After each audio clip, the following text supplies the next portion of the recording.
Good morning, good afternoon, and good evening, everybody. Thank you for tuning into another Supatease video, and I absolutely love Balanced Druid. There's something about the way that it deals damage with dots and bursts, something about the utility, the spammable crowd control that is an absolute blast. It's such a treat that you really do not want to miss out on. I love Balanced Druid at the moment, and I've loved it for a really, really long time. So throughout this video, I'm going to be covering exactly why you need to be playing a Balanced Druid at some point in your World of Warcraft career. Otherwise, you are going to be missing out on an awesome experience. Right now, Balanced Druid is fitting about, I'd say, about a solid B plus A tier in terms of power at the moment in the meta. You have some good composition options playing with Demon Hunters, a variety of melee DPS, as well as casters. So you're going to have some nice flexibility. You're also going to have the options to switch over to Resto if you wanted to in the future to be a healer, which is going to give you more options as a balance or as a Druid player in general, or even Feral Druid if you're going to be piqued into the curiosities of trying a melee DPS. So you have a lot of variety,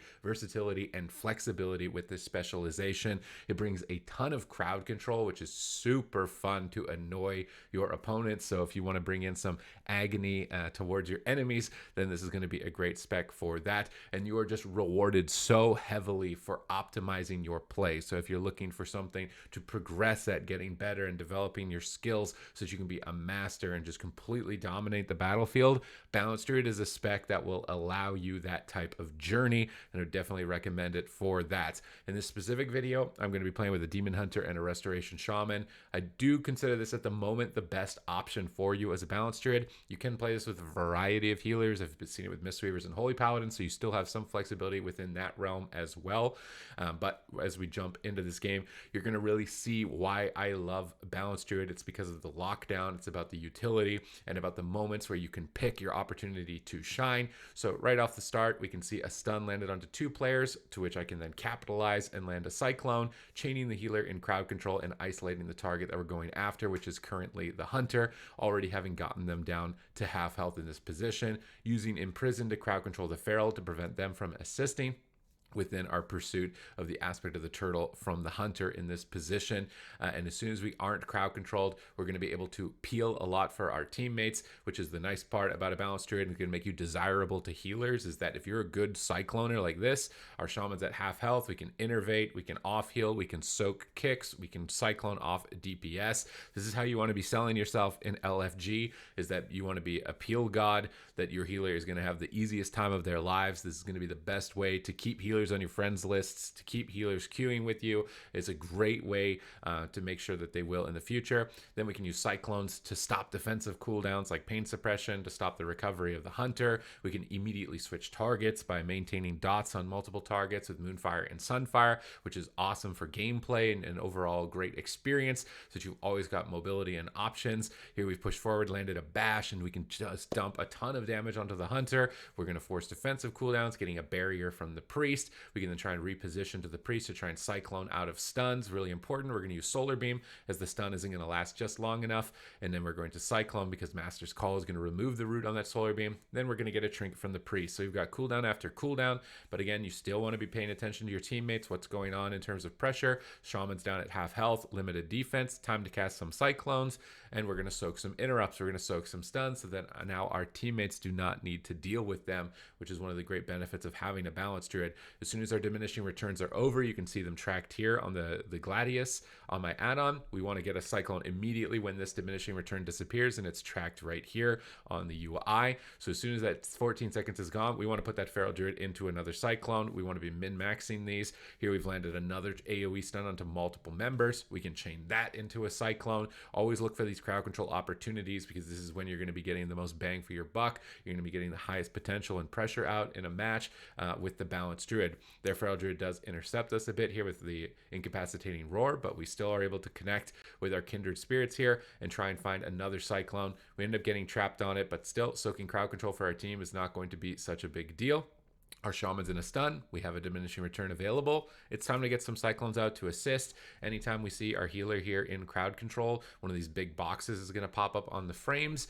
We want to make sure that we're assisting, otherwise it's going to get dangerous. And now with the Feral Druid in a cyclone, our shaman should be able to line of sight the hunter and recover, and we can start pressuring down the hunter with Star Surge after Star Surge. The set bonuses is so much fun with Balanced Druid. When you're in Eclipse, you get discounted Star Surges, so you can just shoot off 5 to 8, maybe 8+ Star Surges at any given moment if you time that burst. And like I said, make sure you're in Eclipse, make sure you've got a Fury of Elune ready, you've got your Kindred Spirits to activate, so you can just chain those Star Surges together for massive damage. We get the Priest yet into another Cyclone, preventing them from healing the Hunter for now, as then we can leap to the Priest to stun, coordinating that with a stun onto the Hunter at the same time, then cloning the Feral Druid to prevent them from assisting during this moment of burst. But our Shaman is still taking a lot of damage, so we're going to toss out a couple of regrowths, try and assist. We also have Hibernate available to us as well, which is really good into things like Feral Druid, as we're going to cast here. We don't have a Cyclone diminishing return, so we're going to Hibernate the Druid instead. And I'm just going to keep spamming it just in case the Priest goes for a Dispel, to try and keep finding more and more Hibernates on the Feral Druid. So you're going to have so many options. You just got this buffet of control and utility at your disposal to try and get control of your enemies, and then you can just push forward once you've isolated a target for the massive amounts of damage that this spec can really deal. And now they've stacked up, and this is where they're going to really get cleaved down by a Demon Hunter. So we're going to be able to do tons of pressure. We land yet again another double stun. We're going to activate Eclipse, activate our Kindred Spirits, and this is where we're just machine gunning Star Surge after Star Surge at those discounted prices from our set bonuses. Limited time offer. Make sure you're playing a Balanced Druid in patch 9.2, because this offer might not last long with regards to our set bonuses, but that's going to be our moment to really shine. If we get the Hunter down very low, the Priest is spending a lot of mana to try and recover, still utilizing the diminishing returns onto the Feral Druid when we can, to prevent the Feral Druid from assisting with damage and healing. More importantly, healing from Feral Druids right now in this current PvP meta. And we can just keep trucking down damage. After Cyclone diminishing returns, we can then use our Hibernate and really make it annoying for this Feral Druid to do too much. And we can activate our Lunar Eclipse, jump in line of sight, dump out as many Star Surges as we can onto the Hunter. We've got Typhoon to be able to knock enemies out of defensives like this barrier at the moment, so we're pushing forward to try and knock the Hunter out of it and squeeze in a Star Surge before they can get that damage reduction. Really love Typhoon, one of my favorite abilities. Really excited to revisit it actually back when Wrath of Lich King comes out for Balanced Druid. Here we're going to use a High Mountain Torn Racial to stun the entire team, just saving us in the nick of time to be able to get a Spirit Link off. This is the types of moments that you can really create as a Balanced Druid to feel like a hero in PvP at the moment. Definitely one of the highlights of this specific match, at least for myself. We're going to keep cycloning the Priest. When the healer is cycloned, we want to try and get Eclipse, so we're going to Starfire twice, build up Astral Power, and then just immediately begin to machine gun out our Star Surges.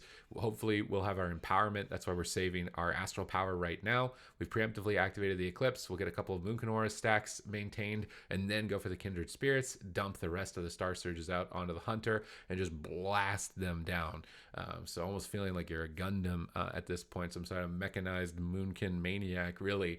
And it's super fun to play, and you empower your ally as well with the Kindred Spirit, so they're going to be dumping out tons of damage as well.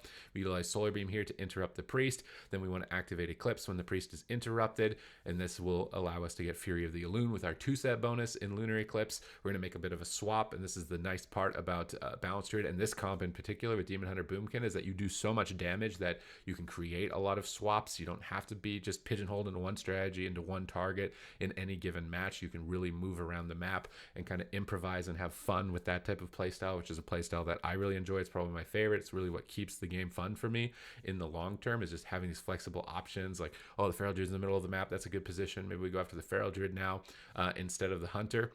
And it lets you improvise, which is the most fun thing to do in my mind, really, in any game. So we're going after the Feral Druid, we're going after the Hunter. We've almost got the Priest out of mana now, almost 4 minutes into the game, which is endless amounts of consistent pressure and damage and annoying cyclones onto multiple members of the team. Here we can see them going after our Demon Hunter, so we likely want to help out here if the Shaman gets crowd controlled at all. So we're going to just preemptively start casting some cyclones, trying to remove the Feral Druid from play. We're going to go for our Fury of Elune during Eclipse. We have our Kindred Spirits coming in 2 seconds. This is going to be when our big burst moment comes, but we got to heal right now. Our Shaman's in a freezing trap, our Demon Hunter's in a stun. This is, even though we've got all our damage up, we got to hold it for a couple seconds. We got to keep healing, keep healing, keep healing, keep regrowth going, incapacitate the pets, knock the pets away.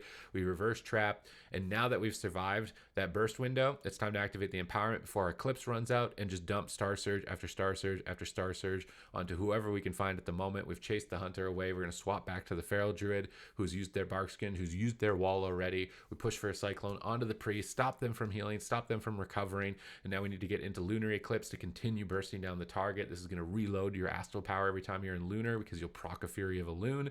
It'll allow you to just continue dumping Star Surges out on your target. But with pain suppression up, feral druid's unlikely to die here, so really good idea to just cyclone pain suppression, remove the defensive from play, and then switch back over onto the hunter and keep blasting out as much damage as you can, because right now the priest is completely tapped on mana. If we just keep up pressure at this point, they are likely to fall over. We move towards the priest. We're going to go for a bash onto the priest to stop them from healing and jump out into form again, and then just go for a cyclone maybe onto the feral druid, maybe a hibernate at this point, try and remove their off healing, because really the feral druid is going to be the main healer at this point, with the priest being at 0 mana. And this is definitely one way to win a game as a balanced druid, is to just keep playing defensive, stay alive till the enemy healer runs out. But you do want to be playing for these setups in between. We cycle in the feral, stopping them from healing during the stun on the hunter, and the priest has 0 mana, so good luck, have fun at that point recovering in that situation. It's not going to happen, and we are able to pull off a victory. And it's really this level of awareness that you're going to develop from playing a balanced druid that's going to make you a talented, skilled, and desirable player to have on any arena team, which is why I would recommend this as a spec to invest in, because it's just going to make you an insane player over the long run, and you're going to have a lot of fun, and it's going to be a good investment with, like I said, a lot of flexibility and versatility. So I hope that you enjoyed this video on the balanced druid for Shadowlands. If you did, please leave it with a thumbs up and comment down below. And if you want to make sure you're staying up to date with everything World of Warcraft related, whether it be patch changes or updates to the game, so you're never missing a beat and you're ahead of the competition, make sure you hit the subscribe button. And other than that, thank you very much for watching the video, and I will catch you in the next one.